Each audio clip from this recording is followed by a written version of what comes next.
Donc, bienvenue à tous, bienvenue donc au webinaire Vérifimo sur le thème donc des projets de construction de maisons individuelles hors CCNI et donc des obligations de la banque. Webinaire d'une durée de 30 minutes, 20 minutes de présentation et 10 minutes pour répondre à vos questions. Pour le confort de tous, vos micros sont coupés, merci de ne pas les activer. Vous pouvez poser vos questions donc via l'espace de discussion qui est à votre disposition. Nous traiterons toutes les questions à la fin de ce webinaire. Et nous vous remercions de bien vouloir couper vos caméras afin de libérer de la bande passante pour un meilleur confort auditif. Donc je me présente, analyste au sein de Vérifimo auparavant. Je suis donc Blandine Drouot, j'exerce donc au sein de Vérifimo depuis plus de 15 ans. Vérifimo est partenaire des établissements bancaires qui souhaitent déléguer une partie de leurs obligations dans le cadre des étapes préalables à l'édition des offres de prêt à la construction de maisons individuelles. Je suis donc désormais responsable processus métier et développement au sein de Vérifimo. Donc cet après-midi, nous allons évoquer ensemble les différentes organisations de chantier hors CCNI, les obligations de la banque sur ce type de projet, pour approfondir ensuite sur le sujet de la couverture assurantielle de ce type de projet et finir par quelques exemples de requalification. Pour mieux comprendre l'expertise et l'expérience de Vérifimo sur ce thème, quelques mots rapides sur la société. Donc, Vérifimo a plus de 30 ans d'expérience. C'est une société indépendante. Cette indépendance lui permet un rôle de tiers de confiance dans l'étude des projets de l'emprunteur sous le compte de la banque, en lien direct avec l'emprunteur, suite à la réception du dossier par la banque. Nous l'accompagnons dans le montage de son projet, de la complétude du dossier jusqu'à l'accompagnement à la mise en conformité aux besoins. Nous sommes composés d'une équipe d'analystes, experts. Nous étudions en moyenne 10 000 dossiers de construction par an. Maintenant que ces présentations sont réalisées, nous pouvons désormais aborder le vif du sujet de ce webinaire. Je vais vous présenter les différentes organisations de chantier possibles en dehors donc, de la mise en place d'un contrat de construction. Donc, ce panorama va vous présenter les différentes organisations de chantier en allant en bas à gauche de l'organisation de chantier qui apporte le moins de protection pour aller en haut à droite vers les organisations de chantier qui sont plus sécurisantes. Donc la première organisation de chantier possible est donc l'autoconstruction, qu'elle soit totale ou partielle. Il s'agit du cas où le maître d'ouvrage réalise lui-même avec ses propres mains une partie des travaux. Il peut se faire assister par des amis ou de la famille à titre gracieux. Il organise et suit lui-même son chantier. Les plans sont réalisés par un dessinateur ou par le maître d'ouvrage lui-même. Ensuite, nous avons les marchés de travaux ou les lots séparés.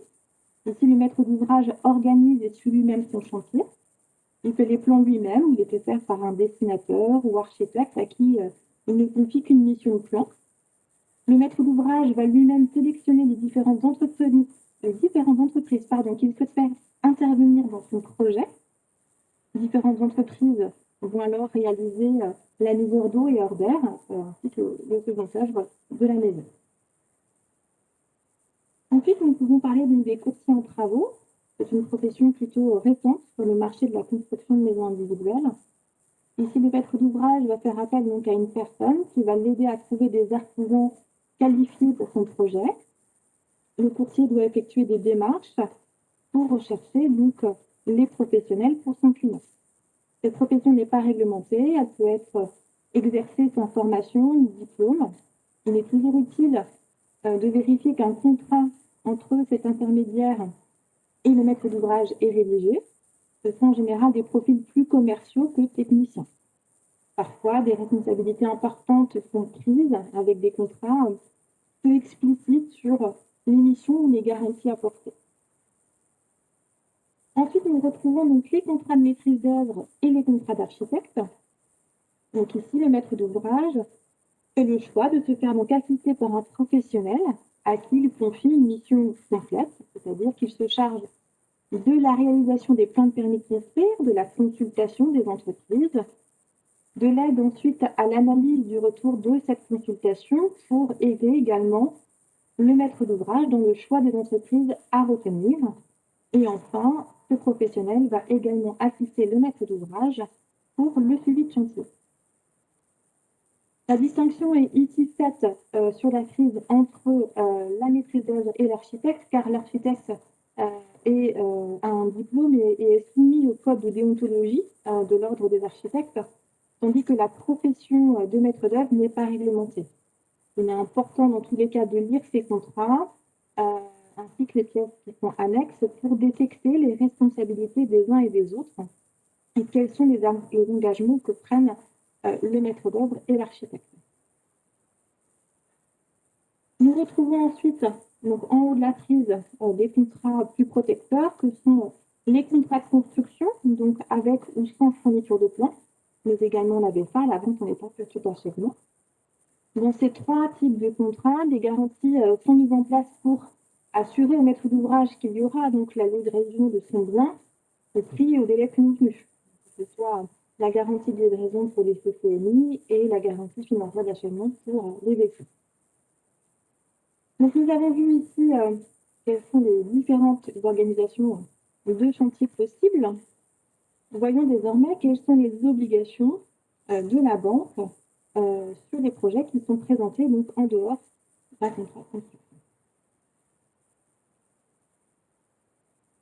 C'est la jurisprudence qui émane des suites de la loi de décembre 90 qui précise que le banquier prêteur doit répondre à un devoir d'information et de conseil personnalisé au projet et documents que le client lui soumet. Cette jurisprudence, elle est basée sur un article du Code civil, l'article 1231-1, et elle met en cause le devoir de renseignement et de conseil de la banque et retient la responsabilité de la banque vis-à-vis de son client profane dès lors qu'elle a financé des projets de construction non conformes. Ainsi, la banque a l'obligation de s'intéresser à l'organisation précise du chantier, aux responsabilités et engagements que prennent les différents intervenants afin de détecter un éventuel constructeur déguisé. Le but étant ici que la banque puisse être capable d'identifier, au vu de l'organisation du projet présenté et des documents en place, si un autre type de contrat plus protecteur pour le maître d'ouvrage aurait dû être mis en place. Si tel est le cas, la banque a l'obligation d'alerter son client ou prospect sur les documents contractuels adaptés, sur les garanties dont il se prive et le risque qu'il encourt en l'état actuel de son projet. La jurisprudence est par définition fluctuante. Nous pouvons constater sur ces dernières années que les décisions vont dans le sens d'une protection accrue du particulier, avec implication de la banque dans son devoir de renseignement et de conseil, et sur la lecture qu'elle doit faire du projet en amont. Donc, nous venons de voir donc, les obligations de la banque sur les projets. Parlons désormais de la couverture assurantielle de ce type de projet. Donc, voici une frise qui replace donc, dans le temps de réalisation d'un projet de construction les différentes assurances. Nous y retrouvons ici les garanties présentes dans les projets en CCNI et hors CCNI. Accordons-nous donc dans un premier temps aux garanties avant réception. Donc ici, la réception étant matérialisée ici par la petite clé. Tout d'abord, si un acompte est versé à une ou plusieurs entreprises avant le démarrage d'un projet hors CCNI, aucune assurance ne couvre cet acompte si l'entreprise se trouve ensuite défaillante, contrairement au projet avec CCNI où une garantie de remboursement de l'acompte est obligatoirement mise en place. Ensuite, à l'inverse des projets en CCNI, et comme déjà évoqué, aucune assurance ne garantit la livraison du bien dans les prix et délais convenus des projets hors CCNI. Si les travaux tardent à commencer, ou si l'entreprise ne vient plus sur le chantier en cours, ou réalise les travaux dans un délai beaucoup plus long, sans présence d'un architecte ou d'un maître d'œuvre, c'est au maître d'ouvrage de faire lui-même les démarches de suivi et de relance de chantier, avec le stress que cela engendre également. À lui aussi d'assurer les loyers supplémentaires en cas de retard de livraison. L'assurance tout risque chantier, elle, couvre tous les risques qui peuvent intervenir pendant le chantier et avant réception, c'est-à-dire le vol, par exemple, l'incendie, les dégâts des eaux, Elle peut être souscrite par le constructeur ou maître d'ouvrage sur les projets en CCNI et par le maître d'ouvrage sur les projets hors CCNI. Les garanties donc décennales et dommages ouvrages vont quant à elles commencer à courir après réception du chantier. Donc attardons-nous justement à ces assurances donc dommages ouvrages et décennales.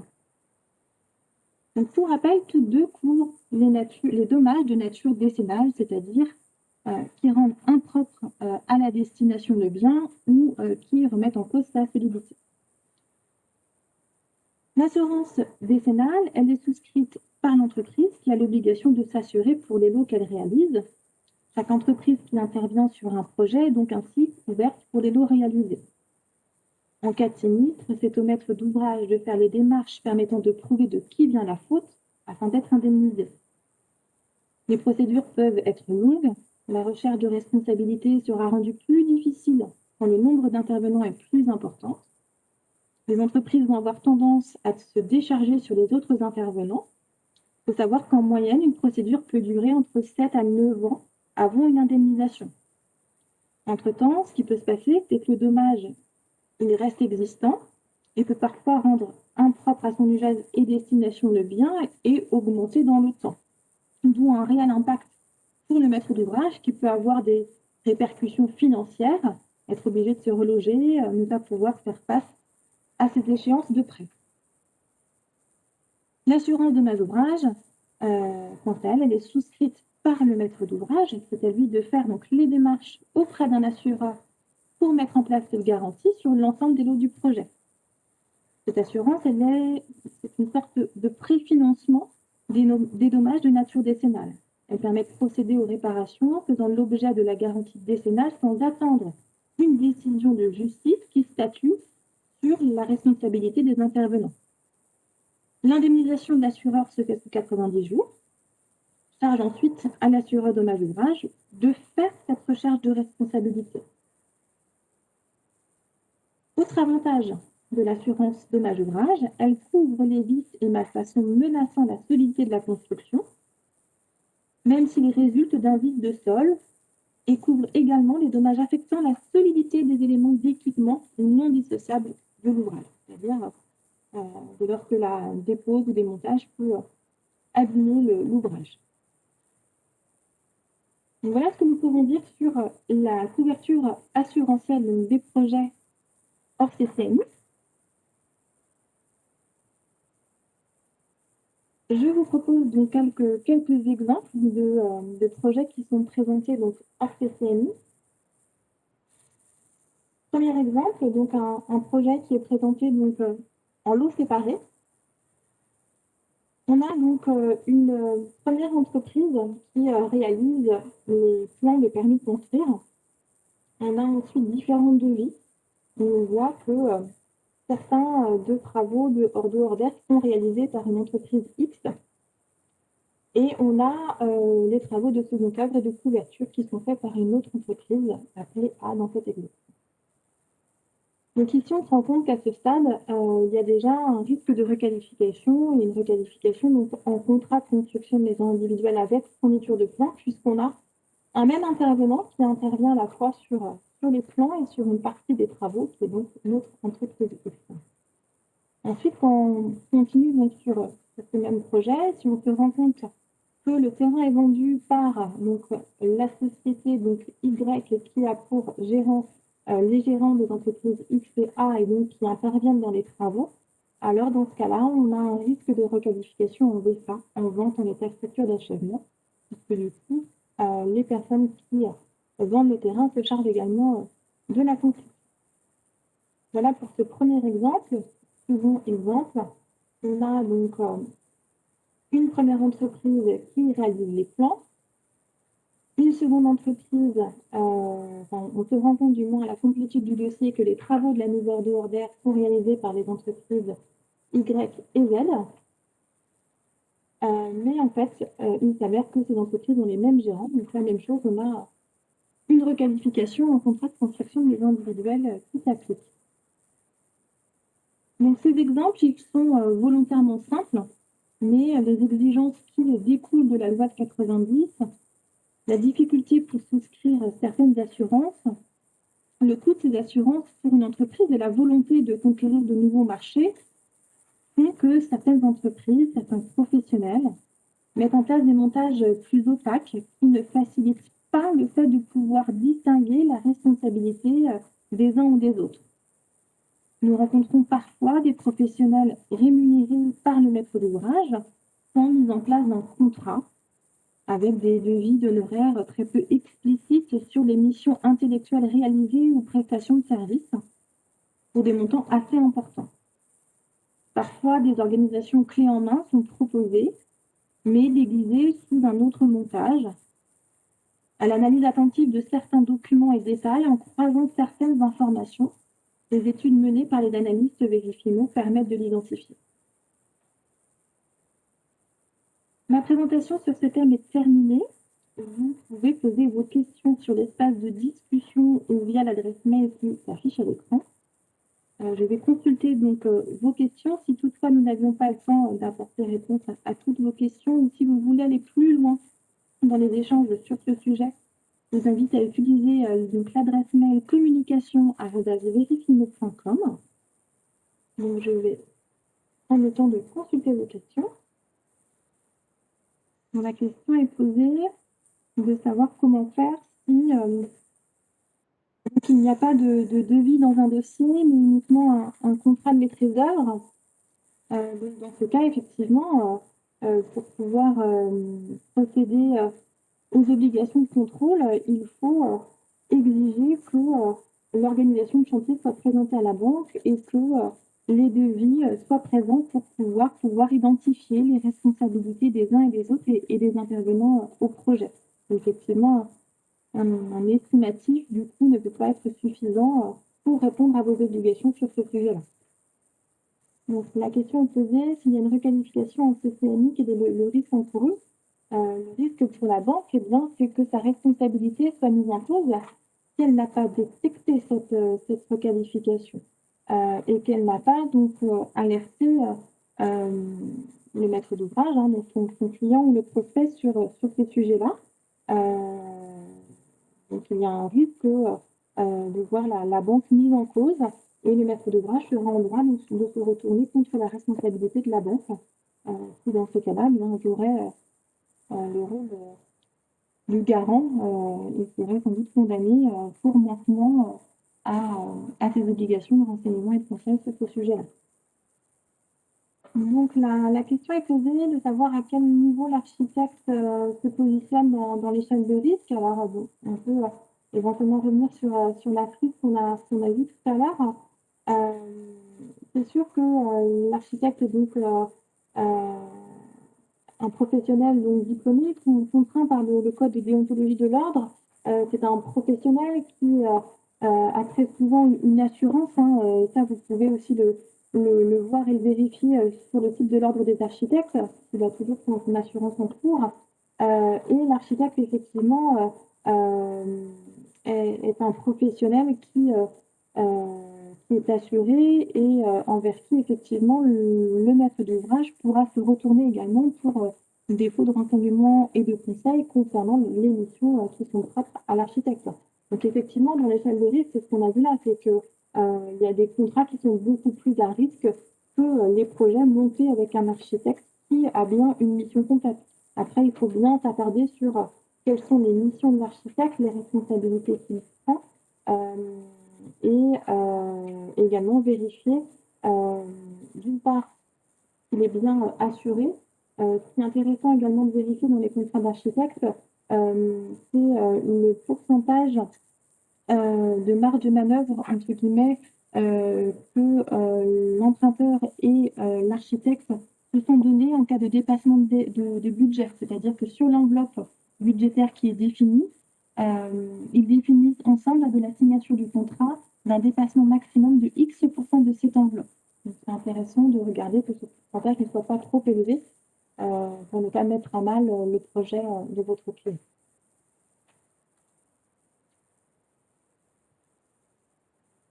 Donc la question est posée sur les détails de la CRC.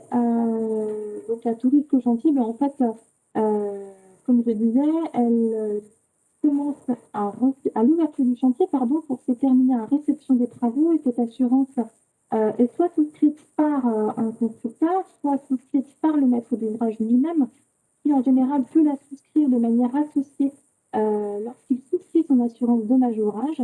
Et elle est donc là pour assurer donc les risques pendant le chantier, c'est-à-dire le vol, les incendies, les dégâts sur les constructions voisines, par exemple. Je ne sais pas si ça répond à la question. La question est posée de comment se protéger en tant que banquier. Le sujet est posé de faire signer une attestation donc, au client. Alors, ces attestations qui sont parfois appelées lettre de décharge ou attestation de décharge sont parfois, pour ce qu'on a pu constater, sous des formats assez génériques. Du coup, ça ne répond pas à vos obligations de renseignement et de conseil, puisque ces obligations de renseignement et de conseil doivent se faire au cas par cas sur le projet qui vous est présenté pour le maître d'ouvrage X qui vient déposer son dossier. Donc, des attestations génériques de décharge relatives aux obligations ou aux intérêts du CCNI, par exemple, ou de la dommage ouvrage, sont dangereuses puisqu'elles sont donc par définition génériques, et on pourrait quand même reprocher à la banque de ne pas avoir répondu à son devoir de renseignement et de conseil de manière personnalisée. Donc la question se pose sur les projets conteneurs. Comment qualifier ce type de contrat? Quels sont les points de vigilance? Quelles sont les garanties et cadres juridiques?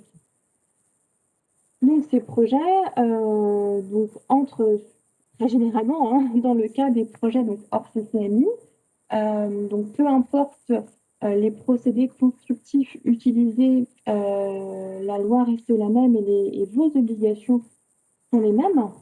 Donc après, ce qu'il faut regarder, encore une fois, et c'est vraiment ça la question qu'il faut avoir en tête sur l'ensemble des études de dossier, c'est qui fait quoi dans le projet, quelles sont les responsabilités des uns et des autres. Et du coup, on va arriver donc au même point de vigilance et aux mêmes questions qu'on a pu voir dans cette présentation, c'est-à-dire qui fait les travaux, qui vont au terrain, qui fait les plans.